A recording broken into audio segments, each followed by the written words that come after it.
Assalamualaikum warahmatullahi wabarakatuh. Waalaikumsalam warahmatullahi wabarakatuh. Alhamdulillah wassalatu wassalamu ala sayyidina Rasulillah sayyidina wa maulana Muhammad ibn Abdullah wa ala alihi wa sahbihi wa mawalah. La haula wa la quwwata illa billah, amma ba'du. Bapak-bapak, ibu-ibu, saudara-saudara kaum muslimin rahimakumullah. Pada pertemuan yang lalu sudah saya jelaskan bahwa hidup selalu berakhir dengan kematian. Apabila datang kematian menimpa seseorang, datanglah kiamat baginya. Itu yang disebut dengan kiamat kecil. Hakikatnya mati adalah perpindahan dari kehidupan di dunia ini menuju kehidupan di alam barzakh. Menunggu kita di alam barzakh sampai datangnya saat kiamat. Entah 10 tahun, entah 100 tahun, entah 1000 tahun, hanya Allah saja yang maha tahu. Adapun orang-orang beriman yang melakukan amal kebajikan dalam kehidupan di dunia ini, masa penantian yang lama di alam barzakh buat mereka sebentar saja. Tetapi bagi orang-orang kafir yang ingkar, yang tidak beriman kepada Allah, yang hidup di dunia cuma menumpuk-numpuk dosa, tentu penantian di alam barzakh akan merupakan waktu yang sangat lama. Bukankah dalam kehidupan kita waktu itu memang relatif? Contoh misalnya, bagi pemuda-pemudi yang sedang duduk asyik memadu cinta, waktu 4-5 jam saja rasanya cuma 4-5 menit. Tenggelam oleh keasikan. Tapi buat orang yang berbaring di rumah sakit, meratap di balik-balik apa itu tembok derita kata lagu, di balik dinding-dinding penjara, sehari bagai seminggu, seminggu rasa sebulan, sebulan boleh jadi rasa setahun. Penantian yang sangat lama. Kapan kiamat itu akan datang? Ini rahasia Allah. Jangankan kita yang orang awam, baginda Nabi sendiri tidak diberitahu oleh Allah kapan kiamat itu akan terjadi. Tetapi sungguh pun demikian, banyak hadis-hadis yang menjelaskan ciri atau tanda-tanda datangnya kiamat. Nah, kalau sudah bicara soal tanda kiamat itu ada 2. Pertama yang disebut alamatus sughra, tanda-tanda kecil. Ini waktunya masih ada tenggang. Ada yang dinamakan alamatul kubra, tanda-tanda besar. Artinya kiamat sudah diambang pintu. Apa tanda-tanda kecil dari datangnya hari kiamat itu? Misalnya kata Nabi, apabila ilmu sudah diangkat oleh Allah, artinya apabila ulama sudah banyak wafat, minat orang belajar agama berkurang, lalu kebodohan nampak merajalela di mana-mana, zina dikerjakan secara terbuka, minuman-minuman keras jadi kebanggaan, itu termasuk di antara tanda-tanda kecil terjadinya hari kiamat. Apalagi misalnya iza waladatil ammatu rabbataha, apabila budak sudah melahirkan tuan. Apa maksudnya? Ada yang mentafsirkan apabila anak sudah bisa membudaki orang tuanya. Orang tua yang melahirkan dia, yang membesarkan dia, demi setelah si anak besar jadi orang berpangkat, bertitel, berharta, berkedudukan, jadilah orang tua itu budaknya. Sehingga sering dibilang kalau orang tua kaya, anak jadi raja. Tapi kalau anak yang kaya, orang tua sering jadi budak. Apalagi munculnya fitnah yang bergelombang, timbul perang antara dua bangsa yang besar, waktu berjalan terasa sangat pendek sekali. Itu merupakan tanda di antara tanda-tanda kiamat. Termasuk di dalamnya sulit membedakan mana laki, mana perempuan. Kan kalau tanda-tanda kayak begini sekarang sudah banyak kita lihat kan? Ulama banyak wafat, penggantinya sulit. Zina dikerjakan berterang-terangan, minuman keras jadi kebanggaan. Banyak anak membudaki orang tuanya, sulit membedakan mana laki, mana perempuan. Kadang-kadang dari belakang kita lihat perempuan bener, begitu kita colek nengok jenggotan.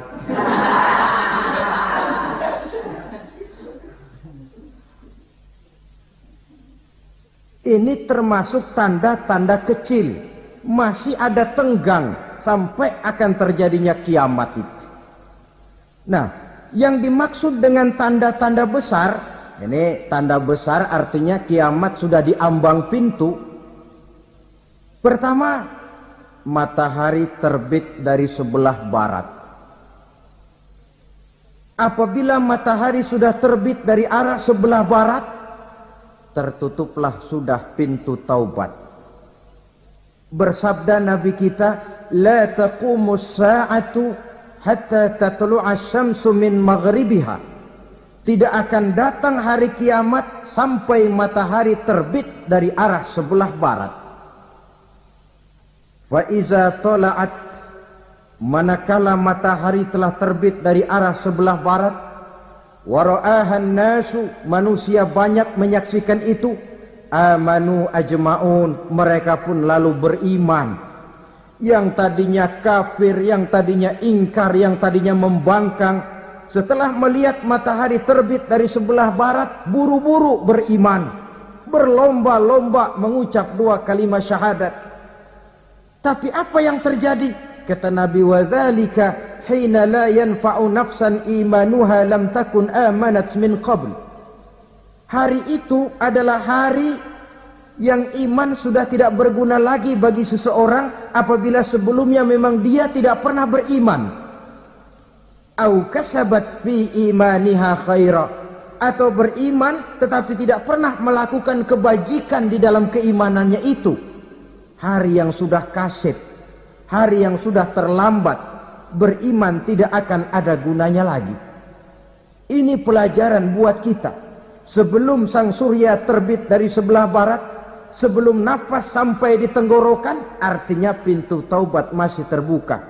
Kalau dua hal itu sudah terwujud, nafas sudah sampai di kerongkongan atau matahari sudah terbit dari arah sebelah barat, tertutuplah sudah pintu taubat.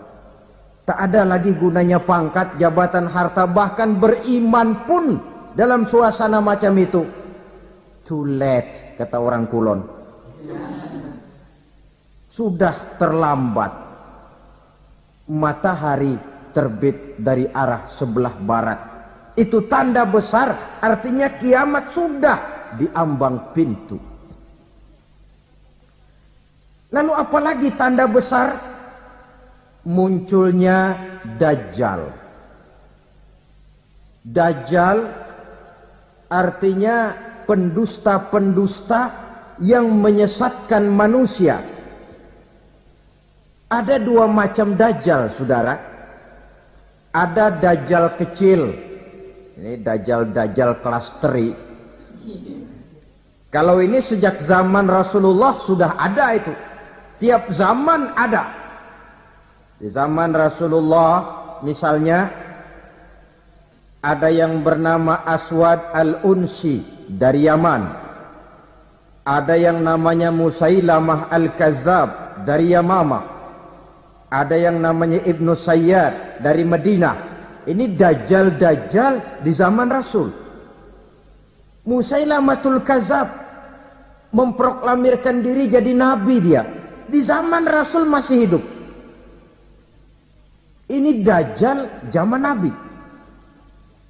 Di zaman sahabat muncul dajjal-dajjal. Di zaman kita sekarang ini dajjal-dajjal pun gentayangan. Dajjal-dajjal kelas teri. Kerjanya mendustakan manusia, menyesatkan manusia, memalingkan manusia dari jalan yang benar dan diridhoi oleh Allah Subhanahu wa taala. Adapun yang merupakan tanda besar dari datangnya kiamat, dajjal-dajjal kelas kakap. Pembohong-pembohong besar yang menyesatkan masyarakat manusia berpaling dari jalan Allah mengikuti jalan mereka. Apa sih ciri dajjal itu? Kata Nabi dalam hadis Bukhari Muslim, innad dajjala, sesungguhnya yang namanya dajjal itu yakhruju, satu saat akan muncul mendekati hari kiamat. Wa inna ma'ahu ma'an, si dajjal ini membawa air, wanaran, dan juga membawa api. Dua simbol. Di tangan yang satu dia bawa air, di tangan yang satu dia bawa api. Wa ammal ladzi yarahu an-nasu ma'an fanarun, adapun yang orang banyak lihat air, hakikatnya adalah api. Yang dilihat api, hakikatnya adalah air. Oleh sebab itu, kalau api yang ditawarkan, ambillah air. Kalau air yang ditawarkan, pilihlah api. Maksudnya apa ini? Ini bahasa simbol, saudara-saudara. Dajjal bicaranya seolah-olah untuk kepentingan manusia. Menawarkan surga. Surga yang dia tawarkan hakikatnya neraka. Hai manusia, kalau kau mau bahagia, jangan dekat-dekat dengan agama. Solat itu tidak efektif dan efisien, tidak produktif dari segi ekonomi itu. Menghadiri majelis taklim cuma buang-buang waktu. Tahajud, tasbih, tahlil, baca Quran, apa itu? Pekerjaan mubazir saja. Hidup ini cuma sekali, masa yang cuma sekali, manfaatkan dengan sebaik-baiknya. Mumpung. Dibawanya sifat mumpung, tetapi dalam pengertian yang sangat negatif. Bicaranya seolah-olah untuk kepentingan manusia, tetapi sebenarnya menjerumuskan manusia. Menawarkan air, tapi sebenarnya api.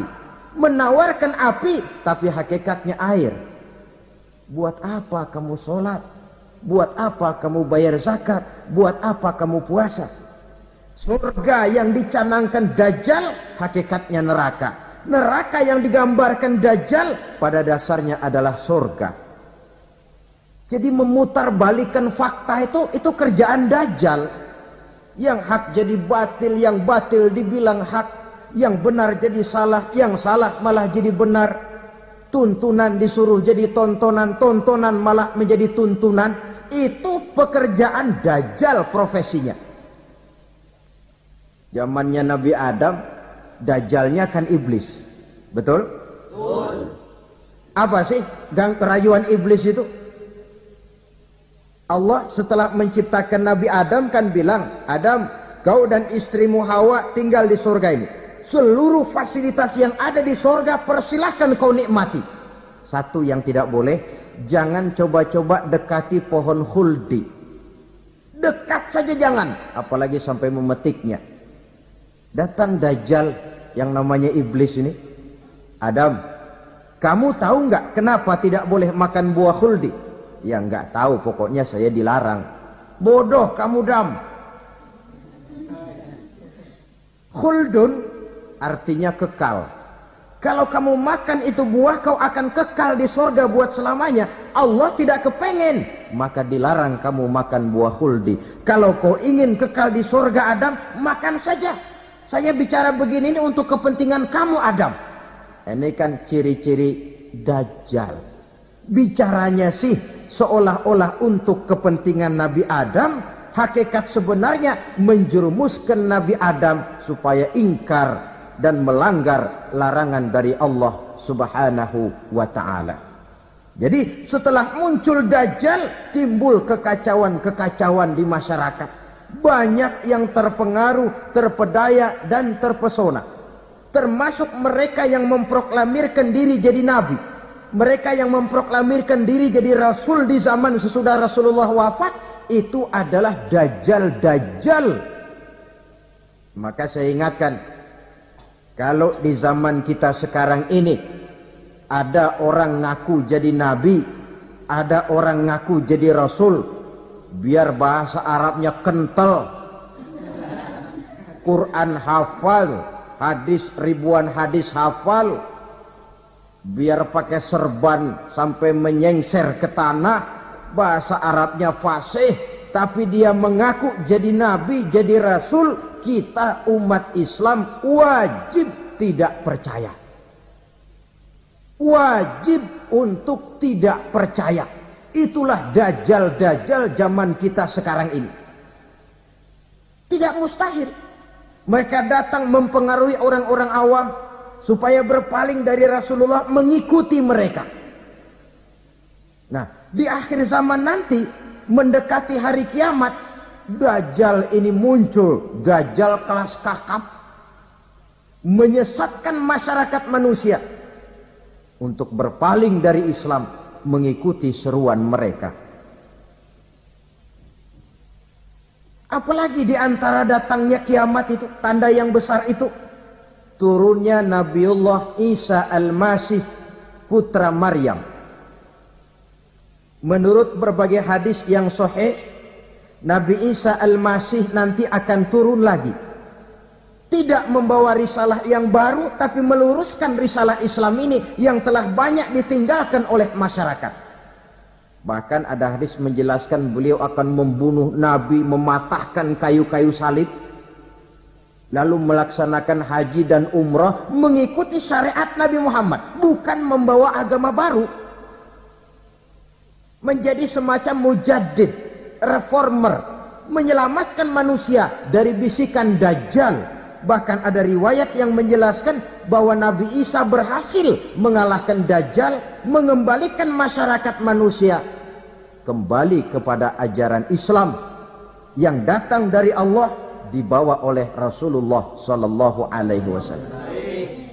Dengan kata lain, turunnya Nabi Isa bukan sebagai nabi dan rasul baru, tetapi mengikuti syariat Nabi kita Muhammad sallallahu alaihi wasallam. Saudara hadirin, ibu-ibu hadirat yang saya hormati, kemudian apalagi di antara tanda-tanda besar akan datangnya kiamat itu? Keluarnya asap atau awan. Kata Nabi, inna min asrati sa'ah dukhanan yamla'u ma bainal masyriqi wal maghrib. Di antara tanda-tanda kiamat, munculnya awan atau asap yang memenuhi antara langit dan bumi. Ini pun diperkuat dalam surah Ad-Dukhan ayat 10. Fartaqib yauma ta'tis sama' bidukhanin mubin fayughshan nas hadza azabun alim. Bagi orang-orang yang beriman, mereka biasa-biasa saja. Tapi bagi orang kufur, datangnya asap dan awan ini merupakan azab yang kelewat pedih.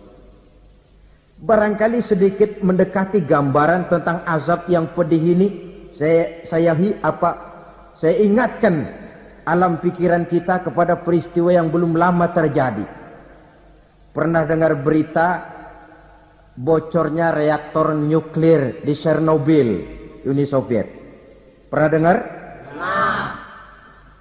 Bocornya reaktor nuklir di Chernobyl yang mengakibatkan ratusan bahkan sangat mungkin ribuan nyawa. Cuma satu reaktor. Bagaimana kalau seluruh cadangan nuklir yang dimiliki oleh para negara adik kuasa ini diledakkan? Bahkan yang konon menurut catatan, cadangan nuklir yang dimiliki bersama oleh Amerika dan Rusia sekarang ini sudah sanggup memusnahkan 6 miliar manusia. 1,5 kali lebih banyak dari jumlah manusia yang nongkrong di permukaan bumi ini. Saudara-saudara hadirin yang saya hormati, lalu saat mendekati hari kiamat, apalagi tandanya? Setelah Nabi Isa wafat, pada saat turunnya yang kedua kali, lalu Allah meniupkan angin sejuk. Semua orang-orang beriman, orang-orang baik wafat, sehingga penghuni bumi ini cuma tinggal lagi terdiri dari orang-orang kafir. Tidak ada lagi di bumi ini yang bisa mengucapkan Allah. Sehingga dalam hadis qudsi itu ada keterangan, innallaha azza wa jalla yaqulu li Israfil. Allah pernah pesan kepada malaikat Israfil, kata Allah, Israfil, iza sami'ta qailan yaqul Allah Allah fa akhirin nafakh 40 sanatan ikraman liqailiha. Hai Israfil, apabila kau dengar di permukaan bumi masih banyak orang yang mengucapkan Allah Allah, maka tunda sangkakala kiamat itu 40 tahun. Untuk apa? Ikraman liqailiha, menghormati orang yang mengucapkan Allah Allah itu. Wah, jadi karena sekarang masih banyak yang mengucapkan Allah, besar hatilah kita, masih jauh kiamat itu. Tapi jangan lupa, kiamat pribadi, kiamat kecil itu yang gak kita sangka-sangka.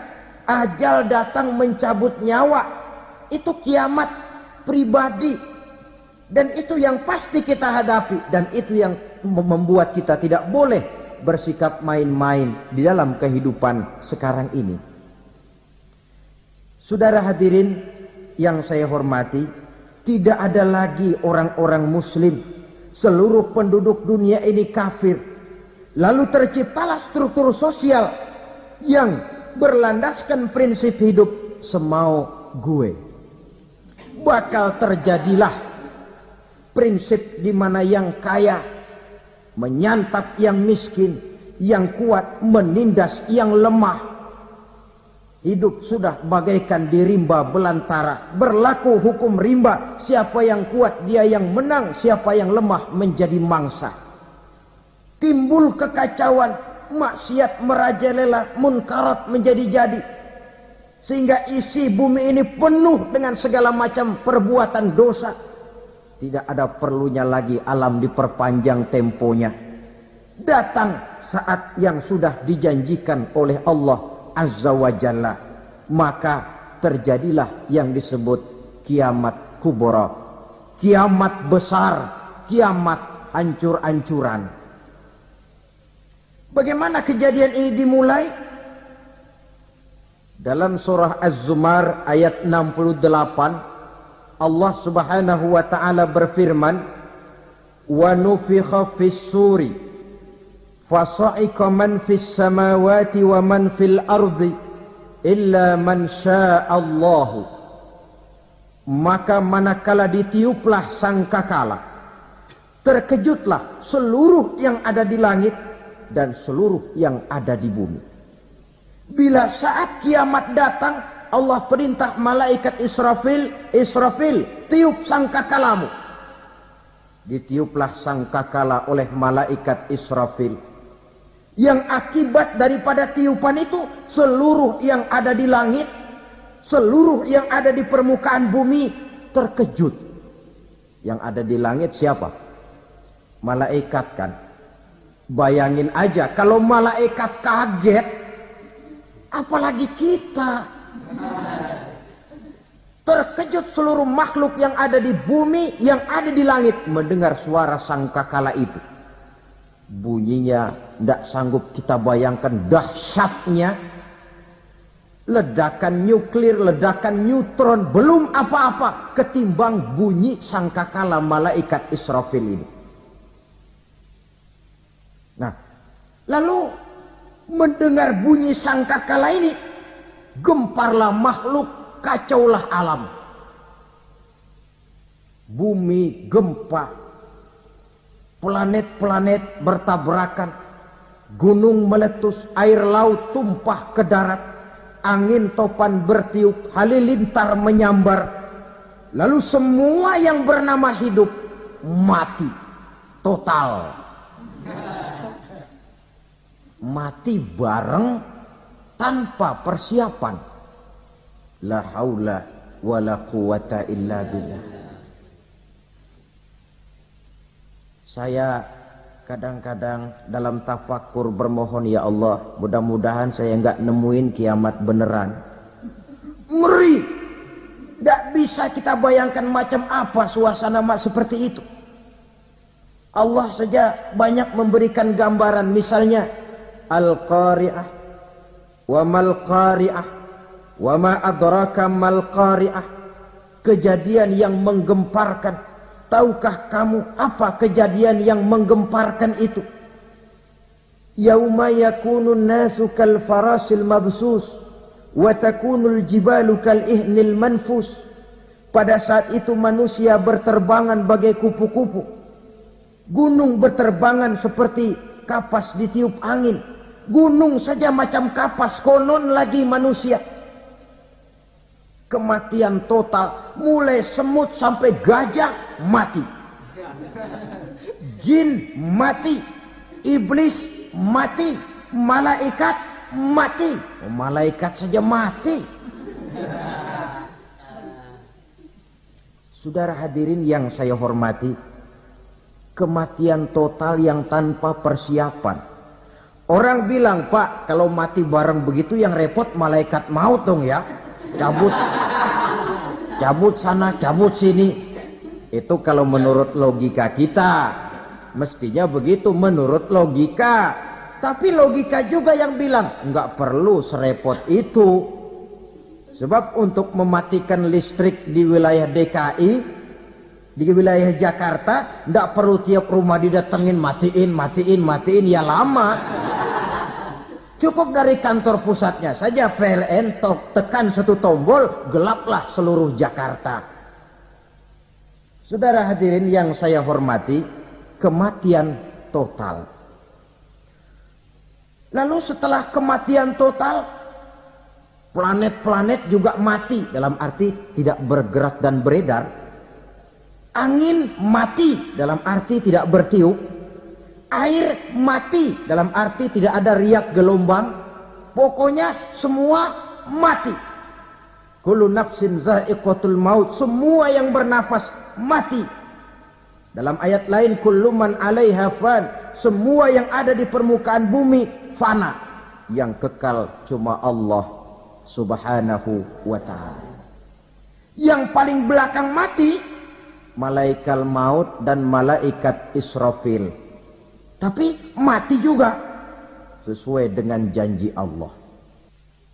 Menurut hadis Bukhari Muslim dari Abi Hurairah, masa tenggang waktu antara kematian total pada tiupan sangkakala pertama dengan proses kebangkitan pada tiupan sangkakala kedua 40 lamanya.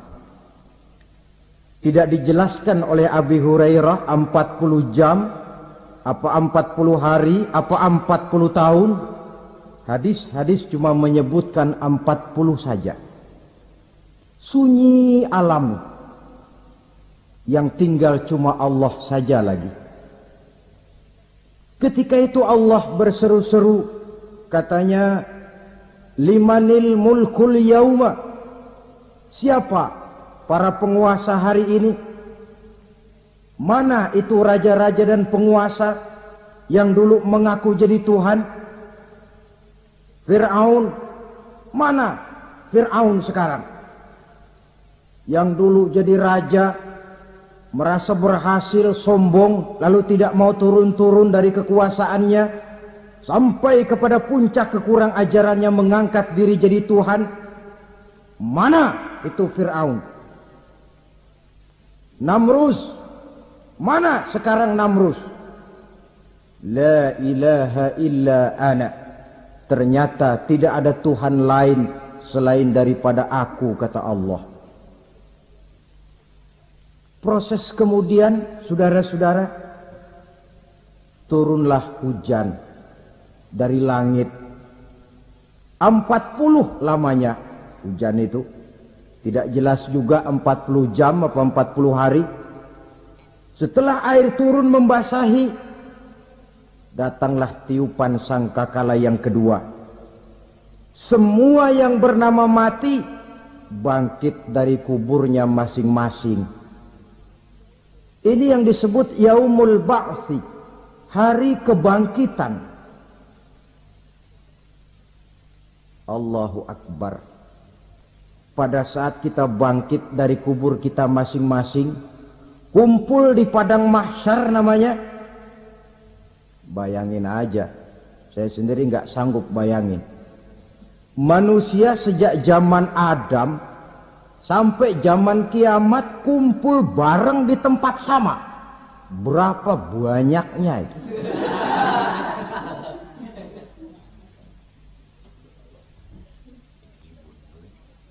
Dan yang luar biasa menurut satu riwayat, pada saat bangkit itu, Masya Allah, roman muka kita berubah, disesuaikan dengan amalan kita waktu di dunia ini. Barang siapa yang waktu di dunia amalannya itu amalan tikus, di akhirat nanti dia bangkit dari kubur, mukanya seperti muka tikus. Gagah betul badannya, tapi mukanya seperti tikus. Kenapa? Amalannya waktu di dunia seperti amalan tikus. Apa amalan tikus itu? Suka ngegeragoti barang yang sudah disimpan rapi-rapi. Orang sudah simpan uang rapi-rapi, simpan perhiasan rapi-rapi, digeragoti oleh tikus. Maling-maling, pencoleng-pencoleng, koruptor-koruptor, itu nanti di akhirat nanti kita lihat mukanya seperti muka tikus. Oh, ini waktu di dunia suka nyolong, mukanya seperti muka tikus. Barang siapa yang waktu di dunia ini amalannya itu amalan macan, dia akan bangkit nanti mukanya seperti muka macan. Apa amalan macan? Macan itu amalannya menang-menangan. Orang yang mau menang saja nggak mau mengalah. Coba lihat di hutan. Kenal hutan nggak? Nah. Di hutan, raja hutan di mana-mana pasti macan. Betul kan? Betul. Padahal hutan belum pernah bikin pemilihan umum. Tapi macan tidak peduli ada pemilihan umum apa tidak, pokok saya raja. Sebab apa? Macan jadi raja itu bukan karena benar, tapi karena kuat jadi raja. Setelah dia jadi raja, rakyat hutan yang mesti dilindungi malah dimakan oleh raja macan. Kambing rakyat hutan dimakan oleh macan. Ayam rakyat hutan dimakan oleh macan. Itu nanti kita lihat di akhirat itu mukanya seperti muka macan, gagah betul. Lalu barang siapa yang di dunia ini amalannya itu seperti amalan anjing, nanti dia punya muka seperti muka anjing. Apa amalan anjing? Pertama, anjing itu kalau disuruh jaga rumah, dia tidak bisa membedakan mana maling, mana tamu. Biar yang datang maling, kalau bawa tulang, anjing kalem. Yang kedua, anjing itu akan setia kepada siapa saja yang memberinya roti. Siapa yang memberinya roti, itulah majikannya. Apa kata majikannya pasti dia laksanakan. Soal benar atau salah dia tidak peduli. Setelah anjing dapat roti, dia tidak punya pilihan lain kecuali bilang, abdi mah kumaha juragan wae ayeuna mah.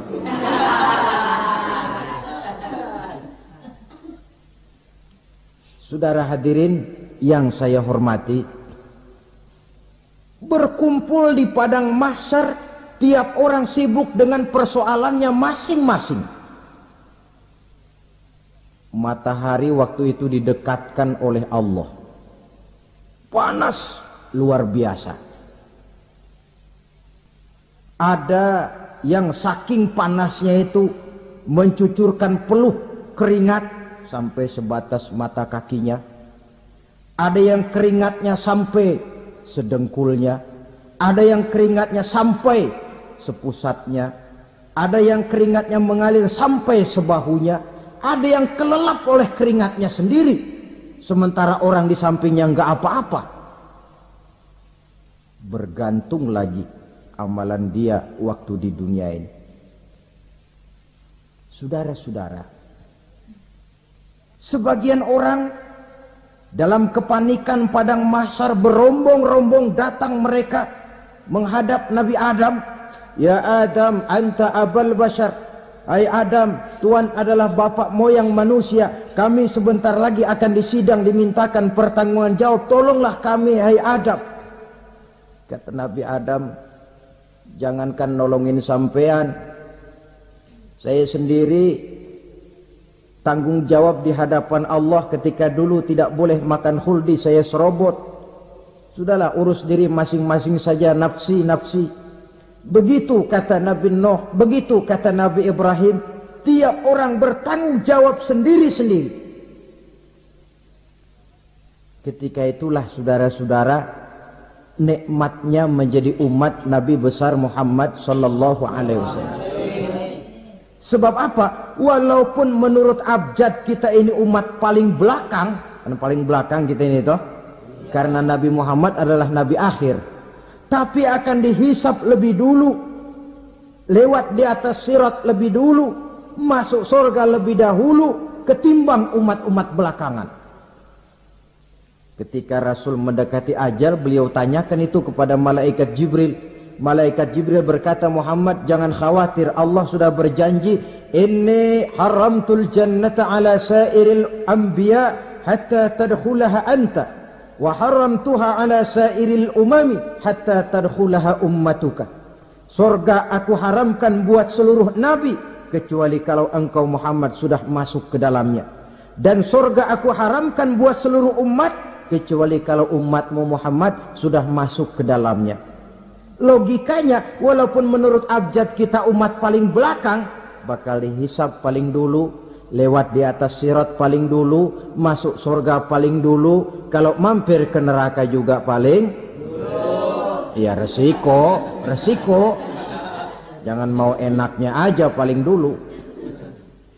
Saudara hadirin yang saya hormati, setelah masa kebangkitan itu jangan dikira begitu bangkit langsung diperiksa. Masih menunggu menanti ribuan tahun perhitungan padang mahsyar untuk sampai kepada proses yang disebut yaumul hisab, hari perhitungan. Seorang demi seorang bakal dipanggil. Bayangkan saja, kita se-RT saja di absen, kadang-kadang perlu waktu lama. Ini manusia sejak zaman Nabi Adam sampai datang hari kiamat, satu demi satu disidang di hadapan Qadhi Rabbul Jalil. Status sosial copot sudah waktu itu. Yang pernah jadi hartawan di situ tidak lagi kelihatan kehartawanannya. Yang pernah jadi jenderal tidak lagi dipanggil jenderalnya. Yang ustadz tidak lagi dipanggil al-mukarramnya. Seluruh status sosial selesai. Dipanggillah kita seorang demi seorang menghadap Qadhi Rabbul Jalil. Bagaimana proses penghisaban itu? Pertama, proses tanya jawab. Di antaranya ada hadis menyatakan, lan tazula qadama 'abdin yaumal qiyamah hatta yus'ala an arba'i khisalin. Besok di hari kiamat tidak akan bergeser telapak kaki seorang hamba sampai dia ditanya lebih dulu tentang 4 persoalan. Tentang ilmunya. Kemana ilmu itu diamalkan? Tentang umurnya. Di mana umur itu dihabiskan? Tentang masa mudanya. Kemana masa muda itu dipakai? Tentang hartanya. Dari mana harta itu didapat dan kemana harta itu dibelanjakan. Ini termasuk proses tanya jawab. Jadi kalau istilah pengadilan dunia, nama Fulan bin Fulan. Kamu waktu di dunia diberikan umur panjang untuk apa? Pernah mengalami masa muda, kemana kau habiskan masa remajamu? Kau diamanahkan ilmu, dengan apa ilmumu kau amalkan? Kau diberikan harta, dari mana harta kau dapat, kemana kau belanjakan? Tak seorang pun yang bisa mungkir. Sebab apa? Dikala itu yang menjadi saksi bukan orang. Yang menjadi saksi adalah seluruh anggota badan kita. Tangan bicara, kaki jadi saksi terhadap seluruh amalan yang pernah kita kerjakan pada saat kehidupan di alam dunia ini. Selesai proses tanya jawab, lalu diperlihatkan buku catatan kita waktu hidup di dunia ini. Jangan lupa Allah itu menyiapkan 2 superkomputer kepada kita. Sebelah ditempelin sebelah kanan, yang sebelah tempelin di sebelah kiri. Komputer itu namanya Raqib dan Atid.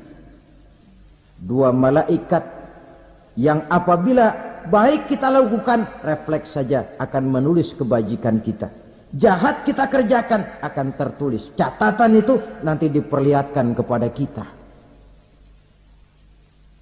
Waduh, alangkah malunya pada saat diperlihatkan catatan kita, buku rapot kita merah melulu. Barangkali diperiksa sambil diomelin, brengsek lo. Buku merah melulu begini, bagaimana waktu hidup di dunia? Tidak cukup diperlihatkan buku catatan kehidupan, rekaman kehidupan. Rekaman kehidupan kita secara utuh sejak terlahir sampai ajal datang merenggut nyawa. Barangkali mirip dengan video sekarang ini, di mana terekam dengan baik seluruh kegiatan kita sejak yang sekecil-kecilnya sampai kepada yang sebesar-besarnya. Untuk kemudian kita pun menerima balasan. In khairan fa khairun wa in syarran fa syarrun. Kalau baik ya baik balasannya, kalau jahat ya jahat juga balasannya.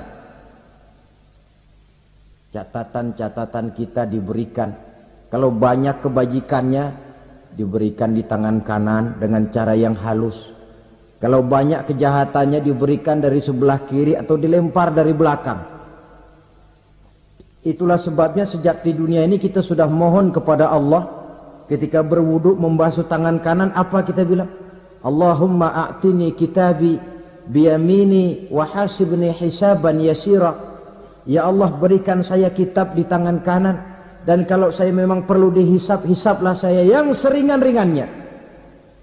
Tangan kiri berlindung kita kepada Allah, jangan sampai diberikan kitab di tangan kiri atau dari arah sebelah belakang. Wa a'udzubika an tu'tiya kitabi bishimali aw min wara'i zuhri, dari arah sebelah belakang. Na'udzubillah min dzalik. Setelah selesai lewat proses penghisaban, lewat mizan, timbangan, maka yang sudah selesai dihisab itu bergeraklah menuju sirat, jembatan yang terbentang menuju surga melalui neraka. Saudara-saudara, panjangnya perjalanan sirat itu memakan waktu ratusan tahun. Tetapi orang yang lewat di atas sirat pun macam-macam, bergantung amalannya ketika di dunia ini. Ada yang lewat di atas sirat itu kal barkil khatib, seperti kilat yang menyambar, lep, sudah sampai dia di surga. Cepat bukan main. Ada yang lewat di atas sirat itu seperti orang lari-lari. Ada yang lewat di atas sirat itu seperti orang jalan biasa. Ada yang sambil merangkak, ada yang sambil ngesor, ada yang sambil gelayutan. Ada yang selamat sampai ke ujung ke surga, ada yang tergelincir jatuh masuk ke dalam neraka, bergantung amalannya dalam kehidupan di dunia sekarang ini. Tiap kita akan melewati yang namanya sirat ini. Saudara-saudara kaum muslimin yang saya hormati, dengan demikian mereka yang selamat melalui sirat sampai ke terminal akhir surga, mereka yang ketika dihisab ternyata banyak kejahatannya daripada kebaikannya, mereka singgah di dalam neraka. Nah, adapun orang-orang yang beriman menurut ayat Quran dan hadis Nabi itu nanti ada bermacam-macam. Ada orang beriman itu yang dimasukkan surga. Ada orang beriman itu yang dimasukkan ke dalam surga. Ada orang beriman itu yang disebut penduduk surga. Kenapa lain-lain, Pak? Karena waktu di dunia amalannya juga lain-lain. Ada orang beriman yang masuk surga. Ini paling murah tiketnya. Mau masuk surga? Kata Nabi begini, ma min abdin qala la ilaha illallah thumma mata ala dhalik illa dakhalal jannah. Kalau seorang hamba sudah mengucap dua kalimat syahadat, dia yakin dengan kebenaran kalimat itu sampai matinya, orang itu akan masuk surga. Abi Dzar yang waktu itu diajak bicara heran, ya Rasul kok gampang betul? Iya, walaupun orang itu mencuri, iya, walaupun orang itu berzina, iya, biar dia mencuri, biar dia berzina, kalau dia sudah mengucap dua kalimat syahadat, dia yakin dengan kebenaran kalimat itu sampai matinya, itu orang akan masuk surga. Jadi masuk surga cukup dua kalimat syahadat, yakin sampai mati, masuk surga. Itu perkara masuk. Tapi kalau pertanyaannya diterusin, masuknya kapan, Pak? Nah, ini lain lagi urusannya. Sebab ada yang masuknya itu langsung, ada yang mampir dulu. Di sana tempat cuma dua, kalau tidak surga, neraka. Mau ke surga, tapi mampir dulu. Yang mampirnya jelas di neraka. Kenapa? Dalam hadis qudsi ada riwayat, nanti itu di akhirat, setelah Allah selesai mengatur penduduk surga masuk surga, yang neraka masuk neraka, Allah berkata kepada malaikat Malik, malaikat Malik, labaik ya Allah, itu bajingan-bajingan tengik, manusia-manusia durjana yang waktu di dunia tidak mau sujud, jauh dari ulama, gemar melakukan yang munkarat dan maksiat, hidup di tengah masyarakat selalu jadi bibit keonaran, kufur, sudah masuk neraka semua. Sudah ya Allah. Nah, kalau sudah, coba sekarang kamu masuk, Malik. Saya, iya, masuk neraka. Mau apa ya Allah? Kata Allah, akhriju minan nar man kana fi qalbihi misqala habbatin min khardalin min iman.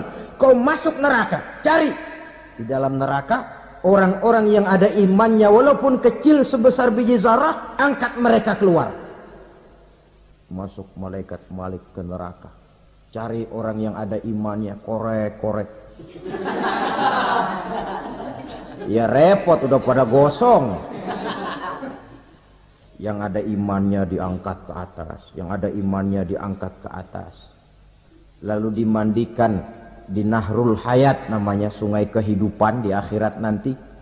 Cakep lagi rupanya, bersih lagi wajahnya, apel di hadapan Allah. Kata Allah, bagaimana mas? Kapok enggak sampean? Kapok ya Allah. Nah, kalau kapok, idhab fadkhulil jannah. Pergi, masuk surga sana. Berangkat mereka ke surga. Ketemu sama teman-temannya yang udah sampai lebih dulu. Yang enggak pakai mampir lagi. Terjadi dialog. Kata teman-temannya yang udah pada nyampe duluan, mas, iya. Emang baru sampai? Oh, saya baru sampai. Memang mampir di mana dulu mas? Kita sudah lama sampai di surga. Saudara buka surah Al-Muddatsir ayat 34-35. Ma salakakum fis saqar? Kenapa kamu mampir di neraka Saqar? Qalu lam nakum minal musallin. Mereka menjawab, kami mampir di neraka Saqar mas, gara-gara dulunya kami waktu di dunia ndak pernah sholat. Ndak pernah sholat? Ndak pernah. Kan rumahnya dekat masjid, cuma dekat doang mas. Sholat mah enggak saya. Enggak pernah ngasih makan fakir miskin, enggak pernah hadir di majelis taklim, pendeknya enggak pernah melakukan kebajikan, maka saya pun mampir di neraka Saqar. Untung betul saya punya iman mas, sedikit. Waktu hidup di dunia dulu saya pernah mengucap 2 kalimat syahadat, sekali-kalinya waktu mau kawin. Masya Allah. Untung saja kawin, kalau nggak kawin polos.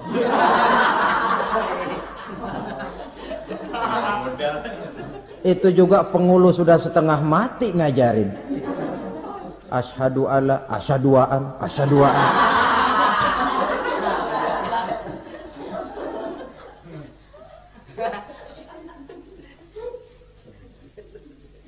Ini namanya masuk surga, ada mampir dulu. Ada pula orang mukmin itu yang dimasukkan surga. Namanya dimasukkan kan terima beres. Saya masuk ke rumah, jalan sendiri, cari tempat sendiri. Saya dimasukkan ke dalam rumah, terima beres, pokok ada di dalam, itu dimasukkan namanya. Nggak pakai mampir. Tapi tentu tiketnya lebih mahal ketimbang yang pertama tadi. Apa kata Allah? Innal ladzina amanu wa amilus salihat la ukaffiranna anhum sayyi'atihim wa la udkhilannahum jannah. Sesungguhnya orang-orang yang beriman kemudian beramal soleh, kami hapuskan segala dosa dan kesalahannya, kami masukkan mereka ke dalam surga. Lihat ayatnya, Allah yang memasukkan, kita yang dimasukkan. Tidak pakai transit, tidak usah mampir. Cuma tidak cukup syahadat, tidak cukup amanu, tapi diiringi dengan wa'amilus salih. Iman, amal. Tidak cukup syahadat, lalu dibuktikan dia sholat, dia zakat, puasa, lalu dia melakukan berbagai macam kebajikan. Ini yang menyebabkan dia tidak pakai mampir di tempat yang bernama Saqar. Lalu ada pula orang mukmin itu yang disebut penduduk sorga. Wah, ini sudah VIP ini. Ashabul jannah, penduduk sorga. Siapa mereka? Kata Allah, innal ladzina amanu summa istaqamu fala khaufun alaihim wala hum yahzanun ulaika ashabul jannah hum fiha khalidun. Sesungguhnya orang-orang yang beriman lalu istiqamah, tetap dalam melaksanakan perintah Allah, tidak goyah, tidak labil tapi stabil, istiqamah, mereka tidak takut dan tidak bersedih hati. Merekalah penduduk surga. Iman, istiqamah. Tidak punya duit, sembahyang. Banyak duit, sembahyang. Miskin, sembahyang. Kaya, tetap sembahyang. Istiqamah. Kadang orang kalau susah rajin ke masjid, banyak duitnya ngelihat masjid melengos. Itu yang dibilang waktu miskin hamba Allah, setelah kaya jadi hamba harta. Bergeser, tidak ada nilai istiqomahnya. Saudara-saudara, dengan begitu penduduk neraka itu dua. Ada penduduk permanen, ada penduduk yang semi permanen. Yang semi permanen orang-orang beriman yang mempunyai dosa besar.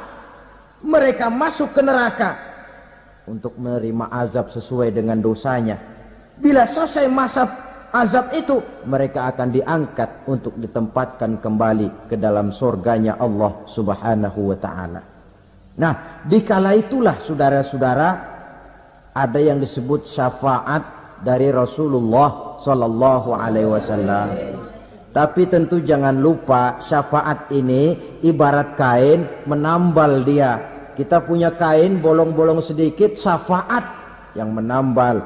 Solat kita ada kurang dikit, sedekah kita ada campur riak dikit, amalan kita ada tidak karena Allah dikit, kita berharap syafaat. Jadi biarlah kain masih bolong-bolong, yang penting punya kain. Tapi kalau kainnya tidak ada, yang ditambal apanya? Sholat tidak, puasa tidak, zakat tidak, berharap syafaat saja. Ya, terlalu berlebihan itu. Saudara hadirin yang saya hormati, apabila selesai proses penghisaban, proses penghitungan, maka dikala itulah manusia terbagi dalam dua kelompok besar. Fariqun fil jannah wa fariqun fis sa'ir. Sekelompok orang-orang beruntung yang masuk ke dalam surga, dan sekelompok lagi masuk ke dalam neraka. Akan memakan waktu untuk menceritakan sifat surga dan neraka, tapi insya Allah pada kesempatan pertemuan lain saya sampaikan. Namun sebagai gambaran umum cukuplah saya sampaikan sebuah hadis qudsi. Allah jelaskan, a'dadtu li'ibadiyas salihin ma la 'ainun ra'at wa la uzunun sami'at wa la khatara fi qalbil bashar. Aku sediakan buat hamba-hambaku yang soleh, yang tidak pernah terlihat oleh mata, tidak pernah terdengar oleh telinga, dan belum pernah terdetik dalam hati manusia. Jadi kenikmatan surga belum pernah dilihat mata, belum pernah didengar telinga, belum pernah terdetik dalam hati. Pedihnya azab neraka belum pernah terlihat mata, belum pernah terdengar telinga, belum pernah terdetik dalam hati. Saudara hadirin yang saya hormati, oleh karena itu sebagai uraian akhir daripada kiamat ini, marilah sama-sama kita memanfaatkan hidup dengan sebaik-baiknya, supaya jangan timbul penyesalan di hari kemudian nanti. Mudah-mudahan kita seluruhnya diselamatkan Allah dari azab neraka dan mendapat surga dan ridhonya. Sekian dan demikianlah pertemuan kita kali ini. Terima kasih banyak atas segala perhatian. Mohon maaf atas segala kekurangan. Usikum wa nafsi bitaqwallah. Wassalamualaikum warahmatullahi wabarakatuh.